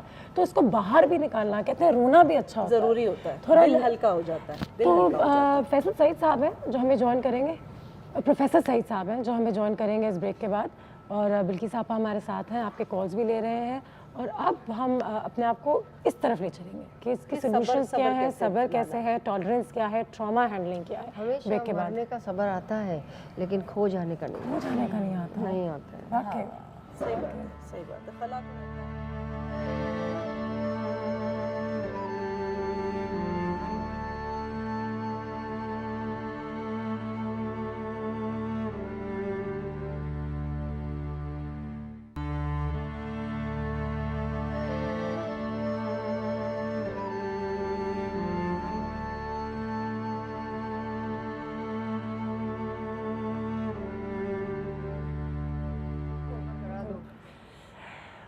Welcome back. और जैसा कि आप सब जानते हैं, कल के हादसे के हवाले से आज हम चाय टोस्ट हाउस पे बात कर रहे हैं। बिल्किस आपा हमारे साथ यहाँ पे मौजूद है, और बिल्किस आपा के लिए अगर पानी ला दिया जाए, बिजली पानी जी। और इस वक्त हमें एक और गेस्ट ने भी ज्वाइन किया है, प्रोफेसर सईद हैं जो डिज़ास्टर और ट्रॉमा स्पेशलिस्ट हैं, सर्जन भी हैं, और वो उन लोगों के साथ काम करते हैं जो डिज़ास्टर्स और ट्रॉमा का शिकार होते हैं। और मेरे ख्याल से हम सब ट्रॉमा का शिकार हैं। ऐसे हादसे आप टीवी पे भी देखते हैं, तो आपको एक छोटे लेवल का ट्रॉमा तो यकीनन होता है। अस्सलाम वालेकुम सर। वालेकुम अस्सलाम। तो बहुत शुक्रिया आपके टाइम का और आज के दिन यहाँ पर आने का। मुझे मिन्हास के नाम से ज़्यादा लोग जानते हैं, सईद मिन्हास मेरा नाम है। सईद मिन्हास साहब। मैं प्रोफेसर हूँ ऑर्थोपेडिक सर्जरी का और ट्रॉमा का। जी सर। तो रोज़ डे टू डे जो हमारे पास हादसा तो ट्रॉमा हो रहे हैं वो भी एक डिज़ास्टर है। उसके अलावा मैं दुनिया के मुख्तलिफ हिस्सों में इसकी ट्रेनिंग और टीचिंग करता हूँ, कुछ किताबें हैं। तो ये बहुत बड़ा सानिया हुआ जो कल क्या हुआ, लेकिन इसमें एक आम आदमी के लिए, एक डॉक्टर के लिए, एक उसके लिए बहुत कुछ ज़्यादा नहीं है कि वो पहले से कोई ऐसी तरकीब करे कि जिससे बचा जा सके इस हादसे से। बिल्कुल, वो तो ये टेक्निक को इंडस्ट्रियल एक्सीडेंट कहलाता है ज़ुबान में डिज़ास्टर की। जी। तो डिज़ास्टर एक तो नेचुरल होते हैं, बिल्कुल, एक मैन मेड होते हैं, और ये टेक्निको इंडस्ट्रियल डिज़ास्टर है। इसमें सबसे इम्पोर्टेंट बात एक इदारे की होती है कि उसके टेक्निकल एस्पेक्ट्स कितने स्ट्रॉन्ग हैं, और हर शख्स जो वहाँ का काम करता है एज अ टीम काम करता है। ज़ीरो टॉलरेंस होनी चाहिए। बिल्कुल, कि जहाँ कोई भी आदमी सिफारिश की बेस पे ना हो, काहिल ना हो, इलीगल ना हो। चीज़ें तो है ही। और इसमें एक बहुत इंपॉर्टेंट बात होती है, जब अगर हादसा होता है तो जो चलाने वाला है पायलट, उसकी भी जान एट रिस्क होती है। अगर कोई इंजीनियर बिल्डिंग बनाता है हो सकता है वो इंजीनियर वहाँ ना रहता हो, सर्जन करता है कोई गलती तो हो सकता है उसको मरीज़ को असर होता हो, सर्जन को नहीं हो। लेकिन ये ऐसा हादसा है कि जिसमें पायलट, को पायलट, उसका इंजीनियर, वो भी उतने ही मुतासर होते हैं जितने के तमाम पैसेंजर। बिल्कुल, सबके साथ तो इनकी चेकलिस्ट बड़ी इंपॉर्टेंट होती है। जब जहाज़ में बैठते हैं तो एक आदमी चेकलिस्ट बोलता है, दूसरा टिक मार्क करता जाता है, फिर को पायलट पढ़ता है तो पायलट टिक मार्क करता है। सर, सुनने में तो यही आया है कि पायलट्स को खबर थी कि प्लेन के हालात इतने सही नहीं हैं। अब हम उस पर कुछ ज़्यादा डिस्कस नहीं कर सकते, टेक्निकल मामलात हैं। लेकिन बात यह है कि हमारे यहाँ हम हमेशा पोस्ट डिजास्टर्स बात करते हैं। हम लोग we are not prepared as a nation and we are prone to disaster. हमारे यहाँ आए दिन डिजास्टर होते हैं। आप दुनिया में लोगों के पास इतनी मिसालें नहीं होती। मैं पढ़ाने जाता हूँ, हमारे पास जो तस्वीरें और वीडियोस होती हैं तो वो हमसे बोलते हैं कि आप लोग तो क्या डिजास्टर हमारे पास नहीं आए। हर कभी हो जाते हैं, जैसे होटल में हादसा हुआ, उससे पहले जहाज में हादसा हुआ। ट्रॉमा पेशेंट्स और डिजास्टर पेशेंट्स के साथ देखिए, मैं आपको एक बात बताऊँ, हमारे पास एक तो रिसर्च का फुकदान है। मैं आपको अभी रिसेंट मेरा एक आर्टिकल छपा है, मैंने सिर्फ उस पर 50 लड़कियां इस साल में आई हैं जो मोटरसाइकिल से गिरती हैं, इनका दुपट्टा फंसता है चेन में। ये भी डिजास्टर है। एक साल में 50 लड़कियां, औरतें आ रही हैं ये आर्टिकल इस महीने और ये आने JPA वाली में छपा है, है तो सोचे जो ठीक है? नहीं आते हैं मिल मिला के कि तो dupatta injuries related to female pillion riders, अगर उनको तरीका बताया जाए कि वो कैसे बैठे हैं, दुपट्टे को लिपेट के बैठे हैं या कोई बात नहीं मर्दों की तरह बैठे हैं, तो इस तरह के आर्टिकल्स हम डे टू डे। इसके अलावा हमने अभी चिंजी रिक्शा पे मैंने किया है, रोज़ एक्सीडेंट आते थे, वो बच्चे चलाने वाले हैं ना, उस पर लाइसेंस है, ठीक है, मोटरसाइकिल वाले हेलमेट ये हैजर्ड्स को रिकग्नाइज करना है। आपको क्या पता है खारा दर और मीठा दर के तंग गलियों में कितने केमिकल के पटाखे बनाने की फैक्ट्रियाँ हैं, there is no hazard mapping. बिल्कुल बिल्कुल, कितनी मखदूश इमारतें हैं, कल एक नया हादसा होगा। देखिए ये तो वो हादसा हैं, ये वो डिजास्टर हैं जिनको हम रोक सकते हैं, प्रिवेंट कर सकते हैं, बिल्कुल वी कैन प्रिपेयर। सर चलें, सीखना तो एक चीज़, गवर्नमेंट का करना एक बड़ा जो काम है हैजर्ड्स रिकग्निशन कहते हैं, हैजर्ड्स हैं और हैजर्ड मैपिंग होती है, मैपिंग हर इदारे का काम है। जैसे हमारा प्रोविंशियल डिजास्टर मैनेजमेंट अथॉरिटी है, उसका काम है कि अर्बन डिजास्टर्स क्या क्या हैं। लेकिन मैं अगर किसी ट्रॉमा या हादसे का शिकार हूँ खुदा ना खास्ता, तो फिर मैं इस ट्रॉमा को किस तरीके से डील करूँ? ठीक है, मैं तो अभी अस्पताल जाऊँ, थेरेपिस्ट ढूंढूँ, ये तमाम चीज़ होंगी, लेकिन ख़ानदान वाले, मेरे ख्याल से आपका पहला जो आपका एक्सपोजर होता है वो आपके माँ बाप के साथ, अपने भाई बहनों के साथ, इन लोगों के साथ। तो क्या हमारी भी कोई ट्रेनिंग, ऐसी कोई 2-3 दिन की वर्कशॉप्स होती हैं, ट्रेनिंग होती है कि हमें पता हो कि खुदा ना खास्ता कभी ऐसा हो हमारे साथ भी, तो हम उस वक्त कैसे पेश आएँ? देखिए बहुत ज़रूरी है, ट्रॉमा का शिकार ना बने। पहले किस ज़माने में गर्ल्स गाइड हुआ करती थी, स्काउट्स होते थे, स्कूलों में तरबियत दी जाती थी, वी डिटोरिएटेड। अब हमें स्कूल में ये तालीम नहीं दी जाती कि अगर आप अपने पिकनिक पे जा रहे हैं तो अपने साथ क्या क्या लेके जाएं। समंदर में नहाने जा रहे हैं तो एक रस्सी भी लेके जाएं, खूंटा लेके जाएं, रस्सी को फेंक दें, ट्यूब लेके जाएं जिसमें हवा भरी हुई हो। अब वो लेके जाते हैं अपने साथ बिरयानी की देखें, कोल्ड के ड्रिंक के क्रेट्स और डेक और म्यूजिक का सिस्टम लेके जाते हैं। बैंडेज नहीं लेके अगर आप किसी को ये कहें कि ये ले जाना, अरे कहेंगे डॉक्टर साहब आप पहले से बुरी बातें कर रहे हैं, फर्स्ट एड बॉक्स साथ नहीं होता है। ब्रेक लेंगे हम, ब्रेक के बाद डॉक्टर साहब हमारे साथ यहाँ पे मौजूद हैं, बिल्किस आपा भी हैं, बातें उनसे जा रही हैं, यहाँ पे कॉल्स भी लेंगे, तमाम चीज़ें छोटे से ब्रेक के बाद। हमारे साथ ये हवाई जहाज का हादसा पेश आ चुका है। हाँ हम दोनों में अभी बताइएगा।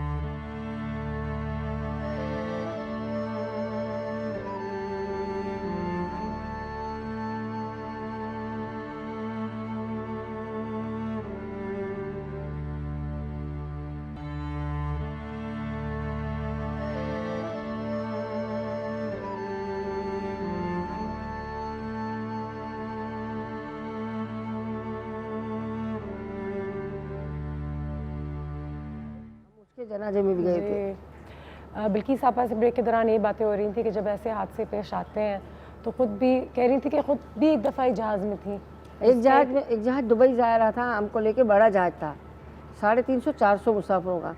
तो ऐसा लगा जैसे बम फटा है, तो मेरे को एडी साहब ने कहा कि बिल्किस लगता है किसी ने मिसाइल मारा है, लेकिन बाद में पता चला कि उनसे बात होती है ना, हमको तो सुनने में नहीं आता, हम सब कल में पढ़ रहे थे और दुआ मांग रहे थे। तो जहाज को नीचे उतारा तो देखा कि हम सहरा में, जंगल में, और है ना जंगल में, और पूरी दुनिया की इमरजेंसी वहाँ, एम्बुलेंस है इतनी, भोज इतनी। ईदी सेंटर के भी एम्बुलेंस तो यहाँ सबसे पहले पहुँच गए थे। ना हमारी 38 एम्बुलेंस पहुँच गई थी, लेकिन मुझे फ़ोन आ रहा था कि पहाड़ी पे चढ़ने का रास्ता नहीं है, कि हम अब चल के जाएंगे तो 2 घंटा लगता है, तो वो मतलब गाड़ी नहीं वहाँ जा सकती, गाड़ी वहाँ जा नहीं सकती, नहीं जा सकती। फिर भी है ना लाशें जैसे लोगों ने टुकड़े टुकड़े जले हुए उठा के लाना शुरू किए ना, तो हमारी गाड़ियाँ फिर ये इब्टाबाद के अस्पताल। प्रोफेसर साहब, जब वो लोग जो रेस्क्यू एफर्ट्स में काम करते हैं, जब जो ये लाशें देखते हैं, कह रही है टुकड़े टुकड़े उठा के, जो शख्स अपने हाथों में टुकड़े टुकड़े उठा के, नहीं कपड़े में उठाना पड़ता है, कपड़े में उठाना, जो चादर में, पे क्या उस वक्त गुजरती होगी। और लेकिन एक बिल्कुल स्पेशलिटी है, लोगों को तैयार किया जाता है, लेकिन एयर ब्लू का जो हादसा हुआ था वो मरगला की पहाड़ी के नज़दीक था, तो रिश्तेदार लोग खुद पहुंच गए थे, यूनिवर्सिटी कॉलेज के लड़के एज ए वॉलंटियर्स पहुंच गए थे, और उनमें बहुत लोग बेहोश हो गए थे और साइकेट्रिक पेशेंट बन गए थे। पूरी जिंदगी आपके साथ खौफ तो ये उन लोगों का काम नहीं है कि जहाज़ पे पहुंचना, किसी ने कह दिया था कई जिंदा वहाँ पड़े हैं, इसलिए भी लोग भाग दौड़ में वहाँ चले गए। लेकिन जहाज़ के हादसे के बाद बहुत मुश्किल होता है बचना, और उसमें बाकायदा इनकी तलाश, सबसे पहले तो रेस्क्यू करना, सर्च करना, फिर उनको वहाँ से एक्सट्रिकेट करना, कहीं कोई दबा हुआ है, किसी को हिफाजत से निकालना, फिर आइडेंटिफिकेशन करना, इसका एक पूरा प्रोसेस होता है। प्लास्टिक के बैग्स में रखा जाता है, उसकी बिलोंगिंग को साथ रखा जाता है ताकि आइडेंटिफिकेशन में कोई भी चीज़ हेल्प करे। Pre incident, anti incident matching की जाती है उसके कपड़ों से, उसके नेकलेस से, रिंग से, कोई भी चीज़ मालूमात मिले, और फिर उनकी टैगिंग होती है, आइडेंटिफिकेशन, हर एक की तस्वीर लेके उसके साथ वाटरप्रूफ बैग में रखा जाता है। बिल्कुल। फिर उसके बाद एक सबसे इम्पोर्टेंट होता है इसके डिजास्टर विक्टिम आइडेंटिफिकेशन फॉर्म भरा जाता है इंटरनेशनल। अगर आपने इंश्योरेंस चाहिए, बाहर के लोग हैं, डीएनए टेस्ट भी होंगे, अब पता That's चलेगा very कि important. कौन कौन था, किसकी बॉडी पार्ट्स ये हैं, किसकी बॉडी देखिए पार्ट्स भी इसमें हमारी एक बॉडीज बहुत पहुंच रही इम्पोर्टेंट हमारे लर्निंग के लिए ना, हम और कई ऐसे हादसात हैं जिनसे हम बेहतर तरीके से नंबर आजमा हो सकते हैं और उनको होने से पहले हम बचा सकते हैं। तो उसके लिए मैंने एक उर्दू में किताब लिखी है जो हमारे मुल्क में जैसे कैरोसिन मिट्टी का तेल गलती से पी लेते हैं, पेप्सी की बोतल में नेस्ले की बोतल खाली हुई, उसमें कोई लेबल नहीं लगाया किसी ने और मिट्टी का तेल भर दिया, बच्चे पी लेते हैं। ऐसे कितनी अलग तरह के हादसात हैं। तो उसके लिए ये सिलेबस में बातें शामिल होनी चाहिए। दुनिया भर में जिन मुल्कों में अर्थक्वेक ज़्यादा है, जैसे जापान है, तो हर बच्चा चौथी पांचवी का इल्म है कि मैंने कैसे रेस्क्यू करना है, क्या पोजीशन में।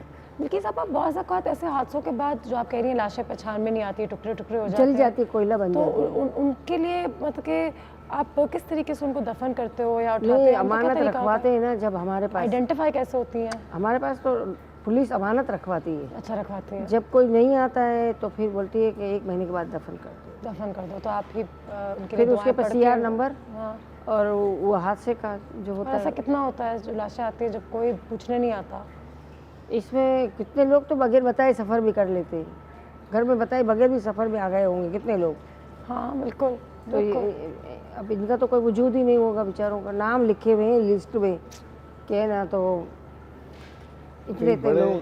कहीं जहाँ बहुत बड़े हादसात होते हैं और जहाँ आइडेंटिफिकेशन नहीं हो पाती, वहाँ ये होता है कि दफ़ा कि उन सबको इकट्ठा रखा, इज्तिमाई कब्र बनती है। उससे पहले इज्तिमाई रसूमात होती हैं, मुस्लिम, हिंदू, सिख, क्रिश्चियनिटी, वो सब अपने हिसाब से रसूमात, आखिरी रसूमात अदा करते हैं और बड़े तज़ीम और तमीज़ से उनको तदफीन की जाती है जहाँ आइडेंटिफिकेशन ना हो। उसका एक अलग तरीक़ाकार डिफाइन अब आ जाते हैं फैमिलीज़ की तरफ, जो फैमिलीज़ अफेक्टेड हुई हैं। कल जितनी हम जाने गई हैं वो तो अल्लाह को प्यारी हो गई हैं और अल्लाह उनको जन्नत में उन्होंने तो घर बना लिया, यहाँ वालों को दुखी, जो पीछे रह गए उनके लिए अभी दोज़ख से दुखी कर गए। बराबर ही है उनकी जगह इस वक्त। उनके लिए जो ट्रॉमा है, उनके लिए जो ये डिज़ास्टर किस तरीके से हैंडल किया जाए, हम क्या कर सकते हैं, घर वाले क्या कर सकते हैं जब ऐसे ट्रॉमास पेश आते हैं?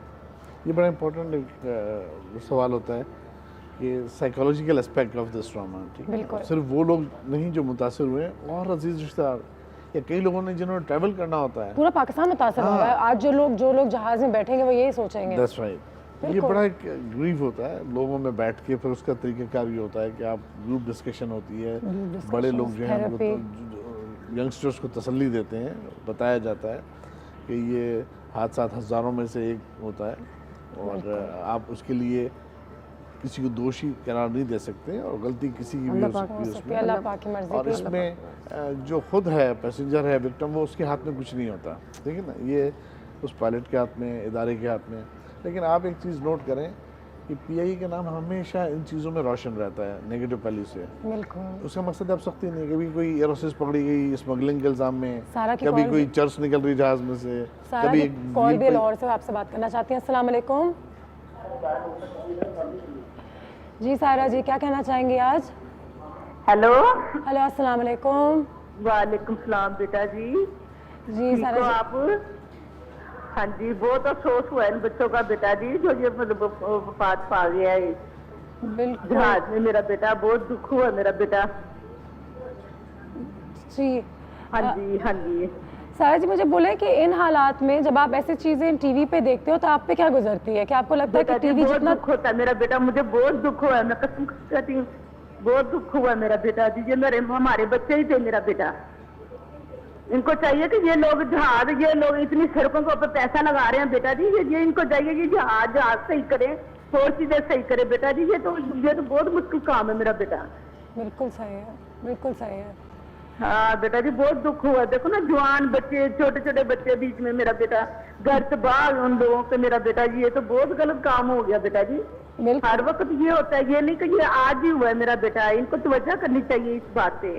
बिल्कुल सही कह रही हैं। बहुत शुक्रिया आपकी कॉल का, थैंक यू सो मच, बहुत बहुत शुक्रिया। और आज मेरे ख्याल से सब जो हैं थोड़े से जज्बाती भी हुए हैं, गुस्सा भी आ रहा है जैसे कि मैंने कहा, अफसोस भी है, और जो मजबूरी होती है, हेल्पलेसनेस जिसे हम कहते हैं कि हम इन हालात में कुछ कर ही नहीं सकते, वो जो एक फीलिंग होती है वो बहुत बुरी होती है, वो इंसान को वाकई में अंदर से खा लेती है। इससे मैं सर से ये पूछ रही थी कि जब ऐसी चीज़ें होती हैं और कल ऐसी चीज़ें और भी पेश आएंगी, ऐसा हरगिज़ नहीं है कि कभी नहीं होगा और ये रुक जाएगा, और आपने तो ऐसी ऐसी चीज़ें देखी हुई हैं, हमारे साथ भी हुआ है। बनस्बत इसके कि हम सोचें कि कभी नहीं होने वाला और ये आखिरी दफ़ा है, किस तरीके से इसको हैंडल किया जाए? इसमें SOPs और गाइडलाइंस होती हैं। हमारा तो इंजन खराब हुआ, नीचे उतार लिया जहाज ने, दुबई जा रहे थे। उसके बाद आपने नहीं सोचा कि आपको मदद की ज़रूरत है, किसी डॉक्टर नहीं, के पास हमारी बैठना है, मदद किसी से आ गई बात थी। करने? क्योंकि आप नहीं, तो वहाँ उसके बाद जब जहाज में बैठती नहीं उतर रहे थे ना तो टांगे कांप रही थी, फिर हम लोग तो बसों में बैठ के दुबई गए, वो हवाई जहाज तो वहीं उतार लिया। SOPs we don't follow. हम चंद दिन पहले भी मेरे साथ फॉरेनर्स आए, हम केमाड़ी से बनोड़ा जाना था, किश्ती में बैठने लगे, वो refuse, there are my life jackets ही नहीं है। उसने बोला oh I think this is for 20% and there are 30% sitting in this boat. एक लाइफ जैकेट में कम हो तो वो बैठे नहीं। हाँ, तो बात ये है, इसी तरह होटल में अभी हमारी डिजास्टर पे हमने वर्कशॉप कराई। पहले दिन हमने हर साथी को समझाया ये बिल्डिंग इतनी है, हमने रास्तों की तस्वीरें खींची थी, कहाँ से सीढ़ियाँ हैं, एग्जिट कहाँ है, फायर एक्सटिंग्विशर कहाँ है, असेंबली पॉइंट कहाँ बनेगा, हम लोगों को वैसे किसी को हो जाए फोकल पर्सन। ये जो ट्रेन का डिजास्टर हुआ था कराची में, ये जो आज कल ये जो हादसा हुआ है, उससे पहले जो रीजन प्लाजा में जो आग लगी, ये सारी चीज़ें अवॉइडेबल थी मेरे नजरों में। हम दुनिया में इतना सफर करते धुएं से हैं, मर इसको हम गए थे। खत्म कर सकते हैं, ये होनी नहीं चाहिए। इतने जो ट्रेन एक्सीडेंट होते हैं, दो ट्रेनें टकरा रही, कैसा ये अल्लाह तवक्कुल हो रहा है, ये काम ये दुनिया में होता है कहीं? इतनी ट्रेनें चलती हैं, ये तो उनके 1 घंटे में इतनी ट्रेनें नहीं चलती जितनी पाकिस्तान में पूरे महीने में चल रही होती हैं। आप मुल्कों में तो जाके देखिए, चाइना में हमारे घर में अमेरिका में आग का वो लगा हुआ है। मैंने कहा ये बेटा क्यों लगा हुआ है ये लाल लाल, तो बोलते मम्मी आग बुझाने का आला है। हमारे घर में हमारी पुरानी बिल्डिंग है, मतलब 2 कमरे, मगर लगा हुआ है एक ऐसा लाल कलर का। बिल्कुल बिल्कुल, उसको इस्तेमाल भी तो करना आना चाहिए ना बिल्कुल साहब। हम लोग भी होटल्स में देखते हैं लगा हुआ था, मैं कभी कभी इसको देखती हूँ, मैं कहती हूँ अगर खुदा न खास्ता आग लगी तो मैं इसको, मैंने कहीं सीखा था कि इसको पहले तोड़ें, कभी कभी उसके साथ वो एक्स भी लगा होता है। लेकिन ये चीज़ें हमें नहीं पता, हमें नहीं सिखाई गई, और ये हमारे लिए बहुत बहुत, अब तो ये बातें निकल के बाहर ही आ रही है कि कितनी ज़्यादा ज़रूरी है। इसका पासवर्ड होता है पास, पुल, एम, स्क्वीज एंड स्वीप। बिल्कुल, पैसेंजर्स को भी हवाई जहाज़ में सिखाया जाता है कि अगर आप इस एग्जिट पे बैठे हैं तो, हम सुनते भी नहीं। हमारा ये फ़र्ज़ है जी कि हम खुद भी सीखें, दूसरों को भी सिखाएं और सिलेबस का पार्ट रखें। आप इस इदारे में जब आएँ तो ये इदारे का काम है कि आपको पहले दिन ये बताएं कि फर्स्ट एड क्या होती है, क्या चीज़ें यहाँ हैज़र्ड्स क्या हो सकते हैं, लाइट कब गिर सकती है और उससे कैसे बचा जाए, क्या क्या नुकसान हो सकते हैं। ये भी सही है। हर इदारे का अपने कुछ हैज़र्ड्स होते हैं। बिल्कुल, ये वायरिंग शॉर्ट कहाँ हो सकती है, ऐसे स्टूडियोज़ में हुआ आग लग गई है, यहाँ हर तरफ वायर्स हैं, लाइट्स हैं, तो इन हैज़र्ड्स को रिकग्नाइज करना। पाकिस्तान में हम बहुत कहते हैं ना बस हमारा वक्त था और अल्लाह की मर्जी थी, लेकिन जिस तरीके से PI के इंसिडेंट्स बढ़ते जाते हैं, आपको लगता है कि अल्लाह मियाँ भी उन्हीं की मदद करते हैं जो अपनी मदद खुद करते हैं, भी कहते हैं ना। हम सिर्फ एक हादसे पे ना बात करें, आइंदा कभी आप प्लीज़ प्रोग्राम रखें तो इसको एक बहुत वसी सब्जेक्ट है डिजास्टर। ये तो हो गया, हमेशा जब हो जाता है हम उसके ऊपर बात करते हैं। बिल्कुल, आप होने से पहले बात करें, अपने स्पेशलिस्ट को बुलाएं, प्रायोरिटी दें सब्जेक्ट को। कोई प्रायोरिटी नहीं देता सब्जेक्ट को। आप देखें ना, it needs hours of talk. अगर आप एजुकेट करना चाहती हैं, ऐसे ही अगर खाना पूरी है, कंडोलेंस करनी है तो और बात है। हम एक ब्रेक लेंगे, ब्रेक के बाद वापस आएंगे। सर यहाँ पे किताब लेकर आए, तो अगर हमारे पास आज इतना टाइम ना हो तो एटलीस्ट एक किताब तो है जो आप अपने घर में ख़रीद सकते हैं और उसको पढ़ सकते हैं और उसके बहुत फ़ायदे हैं।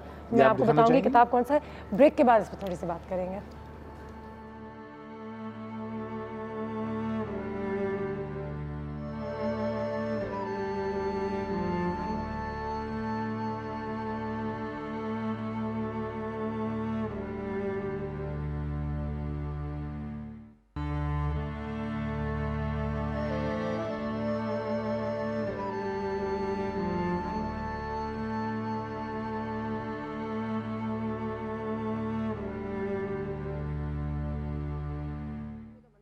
जाता है 5 सेकंड में। जी, और बातें हो रही हैं कल के हादसे के हवाले से। एक कॉल भी हमारे साथ प्रोफेसर साहब से हमारे कॉलर जो है वो बात करना चाहते हैं। अस्सलाम वालेकुम। वालेकुम अस्सलाम। मैं डॉक्टर साहब से एक रिक्वेस्ट करना चाहता हूं। बिल्कुल बात कीजिए, बिल्कुल बात कीजिए। डॉक्टर साहब, मेरा नाम तारिक जदून है, मैं इंचार्ज क्राइम सीन यूनिट हूँ और एक कोर्स में आप मेरे साथ थे डिजास्टर मैनेजमेंट के अंदर, और आप बेहतर समझते हैं कि यहाँ पे अब ये जितनी लाशें एबटाबाद में रखी हुई हैं, इनके लवाकिन वहाँ एबटाबाद जा रहे हैं, कुछ इस्लामाबाद जा रहे हैं, कुछ रास्ते में हैं, वो बड़े डिस्टर्ब हैं इस टाइम, और अभी शनाख्त नहीं हो रही उन लाशों की। तो मैं आपकी तवज्जो से ये पैगाम देना चाह रहा हूँ और आप इस पर भी रोशनी डालिएगा कि क्यों ना बगैर डीएनए के ये लाशें वारसान के हवाले कर दी जाए हिकमत अमली से, ताकि वो सुकून से अपनी मैयतों को दफना दे। दफनाना तो सब मैयतों को है। बहुत शुक्रिया, थैंक यू सो मच जी। जदुन साहब आपने सही कहा, और मेरे ख्याल में आपने भी ये कोर्स किया है मेरे साथ, जिसमें कि how to take control of अमवात का और लाशों का डिज़ास्टर्स में। तो इसमें यहाँ से अब्टाबाद से इस्लामाबाद शिफ्ट की जा रही है पिम्स हॉस्पिटल में, और वहाँ एक तरीके के तहत मेरे ख्याल में हैंड ओवर की जाएंगी, क्योंकि इसमें बहुत लंबा चौड़ा कानूनी पेचीदगियाँ कई दफ़ा आ जाती हैं। तो एक DVI फॉर्म होता है, डिज़ास्टर विक्टिम आइडेंटिफिकेशन फॉर्म, उसमें तमाम चीज़ें रख के और फिर दी जाती हैं। कई लाशें पहचानने में आती हैं, और ज़रूरी नहीं है कि जब तक DNA का रिपोर्ट आए तो ये लाशें इनके पास रहेंगी। उसमें टेस्ट के लिए सैंपल ले लिए जाते हैं, और जहाँ कोई पहचान पा रहा है लाश को, उनको हवाले बुरसा की कर दी जाती है, और अगर ज़्यादा दिन इसमें लगते हैं तो उसको अमानतन रख दिया जाता है। वैसे इसको 2 से 4 डिग्री टेम्परेचर पे फ्रीज किया जाता है, चंद दिनों के लिए रखा जा सकता है एयर कंडीशन कंटेनर्स हैं या मॉर्चरी में, और ज़्यादा दिन के लिए अगर कोई हो तो अमानतन दफना दिया जाता है कि जब तक कि उसके वर्षा पहचान ना लें और उसको ना ले लें। उसकी तस्वीर ले ली जाती है हर एंगल से लाश की, उसके तमाम आज़ा, उसके जो बिलोंगिंग्स होती हैं वो सब एक महफूज की जाती हैं। तो आपका कहना बिल्कुल सही है। सर ऐसी चीज़ें होती हैं, करते हैं लोग, ज़बरदस्त रहे जान के भी थोड़ी सी। और अभी इसके स्पेशलाइज कोर्सेज होते हैं जो इन इदारों को सिखाया जाता है, जैसे म्यूनिसिपलिटी के लोग हैं, गोरखन के लोग हैं, पुलिस के लोग हैं। अभी एक रिसेंटली हुआ था, उसमें रज़ाकारा तंजीम जो हैं हर एक में से लोग आए थे। मेरे फैसल लंदन गया था ये सीखने के लिए रेस्क्यू, फिर वहाँ से बंदे बुलाए और ड्राइवरों को ट्रेनिंग दी। बिल्कुल सही है, बिल्कुल। ये हमारे रेस्क्यू टीम तैयार होती है हर वक्त, बिल्कुल, लेकिन ऐसे पहाड़ी इलाकों में कोई नहीं जा सकता। ये भी सही अब हमारे यहाँ काफ़ी शामिल हो चुके हैं इस तरह के कोर्सेज, और ये लेकिन अभी तक हमारे स्कूल के सिलेबस में नहीं आया। मैं आपको एक किताब दिखाना चाहता हूँ। मेरी इंग्लिश में 2 किताबें हैं, प्राइमरी ट्रॉमा केयर और डिज़ास्टर के हवाले से। तो मैंने अपने मुल्क के हवाले से एक किताब लिखी है, आइए ज़िंदगी बचाएं। इसमें हर तरह की emergency, accident, golden hour management के शुरू में 1 घंटे में क्या करना चाहिए। सही, यानी किसी का सांस नहीं आ रहा, किसी की ब्लीडिंग हो रही है, सकता हो गया है, कमर पे चोट है तो उसको कैसे उठाना चाहिए, तस्वीरों के जरिए ये किताब है, और आसानी से अवेलेबल है, उर्दू बाज़ार में मिल जाएगी। और या कई इदारे हमसे मंगाना चाहें तो हम उनको इदारों को हमने डिस्ट्रीब्यूट किए हैं इसको तोहफ़तन भी। तो ये आप बिल्कुल पढ़िए लीजिए, और इससे आपकी ट्रेनिंग इसमें कई ऐसे चैप्टर हैं जो कि स्कूल में बच्चों के सिलेबस में शामिल किए जा सकते हैं, जैसे अर्थक्वेक के हवाले से। मुझे बताइए पैनिक कितनी बुरी चीज़ है, क्योंकि अब हमारे पास थोड़ा सा टाइम बाकी है, और आप भी बताइए बल्कि साहब कि वही बात कि हाँ हम कहाँ जाएं, हम क्या करें, और उस चक्कर में हमसे कुछ होता भी नहीं है, हम पैनिक ज़्यादा कर देते हैं। अगर हम सोचें 2 मिनट, घबरा जाते। कई दफ़ा स्कूलों में अभी ट्रेनिंग हुई कि इवैक्यूएशन और असेंबली पॉइंट में, तो वहाँ टीचरों ने वो पहले इतला देनी थी झूठी के बम फट गया, कुछ 2-3 घड़ियाँ टूट गई, जंप मार दी, किसी ने कर दिया। तो ये जो डिसिप्लिन है ये बचपन से सिखाया जाता है कि how to make a queue, line में कैसे आना है, खड़ा कैसे होना है, आपने जाना कैसे है। तो जब तक हमें ड्रिल नहीं करेंगे, सेम थिंग एयरपोर्ट्स पर ड्रिल, कई दफ़ा हमारी खानापुरी की ड्रिल होती हैं। तो जब तक इस चीज़ को हम आदत नहीं बनाएंगे कि ये कैसे करना है, आपके घर में हर शख्स को पता होना चाहिए कि मेन स्विच कहाँ है, यहाँ का पता होना चाहिए कि कहाँ से मैंने बिजली को आग लग जाती है तो गैस का पॉइंट कहाँ है, बिजली का पॉइंट कहाँ है। एक आपके पास यूनिवर्सल टेलीफोन नंबर होना चाहिए। अभी हमारे पास तो BCO नंबर है, हम किसको बुलाएं। कार्डिक अटैक हो गया तो मैं क्या यदि एम्बुलेंस को बुलाऊँ, शिफा को बुलाऊँ, अमन को बुलाऊँ, पॉइजनिंग हो गई तो मैं किस नंबर पे कॉल करूँ, किसी ने। तो दुनिया भर में यूनिवर्सल कॉल सेंटर में एक नंबर होता है, और वो आगे डिस्ट्रीब्यूट करता है, वो पूछता है आपको क्या प्रॉब्लम हो गया, पॉइजनिंग हो गया, फॉरन पॉइजन से कनेक्ट कराता है, गाड़ी छिन गई है, आग लग गई है, हार्ट का एम्बुलेंस है। बिल्कुल, तो ये बातें सही कह रहे हैं सर कि तरबियत बहुत ज़रूरी है, और तरबियत, और खैर हमारे यहाँ तो माँ बाप, पैसे, गुर्बत, ये तमाम चीज़ें बिल्कुल साथ में बन के एक साइकिल का हिस्सा बन जाती हैं। लोगों को खाना नहीं है, पीना नहीं, उनकी जानें भी ऐसी जाती हैं जैसे जहालत भी इतनी है, जहालत बहुत बुरी, सबसे ज़्यादा जहालत और ज़्यादा बच्चे। इस वक्त आप क्या कहना चाहेंगे, जितने लोग आपको देख रहे हैं, क्या मैसेज देना चाहेंगे? मैं इनको कहूँगी कि मग़फ़िरत की सबके लिए दुआ करें, ताकि अल्लाह पाक इनको सब्र जमील अता करे, और अल्लाह मियाँ हमको भी कोई अच्छा रास्ता दिखाए, बिल्कुल, और ऐसी मौत से बचाए। बिल्कुल बिल्कुल, आमीन आमीन। एक चीज़ हमें याद रखना बहुत ज़रूरी है, जो मैंने पहले भी कहा था, वो शो के एंड पे भी कहूँगी। हमें कोई भी इंसान जब इस दुनिया से चले जाता है तो हमें उसके बारे में कोई चीज़ ऐसी याद नहीं रहती कि वो इतना अमीर था, इतना गरीब था, उसका घर ऐसा था, उसकी गाड़ी ऐसी थी, वो ऐसा था, वो ऐसा था। हमें बस अपना जो एक्सपीरियंस उस शख्स के साथ रहा होता है वो बहुत याद आता है। सुबह से मैं यही सोच रही हूँ बस कि जुनैद जमशेद के साथ मैं कब मिली थी, मैं उस कॉन्सर्ट पे मिली थी, मैं उस शो पे मिली थी, उन्होंने मेरे साथ क्या बर्ताव किया था, आगे बाकी सारी चीज़ें जो उन्होंने दुनिया के साथ किया नहीं किया भूल गए। तो how they made you feel, how your experience was with them. तो कल का हमें भी नहीं पता कि यहाँ से उठ के इस कुर्सी से उठ के मैं अगले अभी यहाँ बाहर जाऊँगी, मेरे साथ क्या होगा। तो लोगों के साथ अच्छा बर्ताव करना, बहुत अच्छा अच्छे, रहना, बहुत अच्छे आदमी थे, बहुत अच्छे इंसान थे। बस अल्लाह पाक ने इनको एक रुतबा दे दिया। और आज उन लोगों को भी याद करते हैं। 2016 में ईदी साहब, सबसे पहले तो ईदी साहब से बढ़ के हमारे लिए शायद कोई नहीं, जुनैद जमशेद साहब, अमजद साबरी साहब, मोहम्मद अली, वो तमाम लोग जो आपके ट्रेन क्रैश में, इस प्लेन क्रैश में, फिर उसके बाद रीजेंट प्लाजा में, शानुरानी पे, गडानी में, ऐसे बहुत सारे हादसे हैं।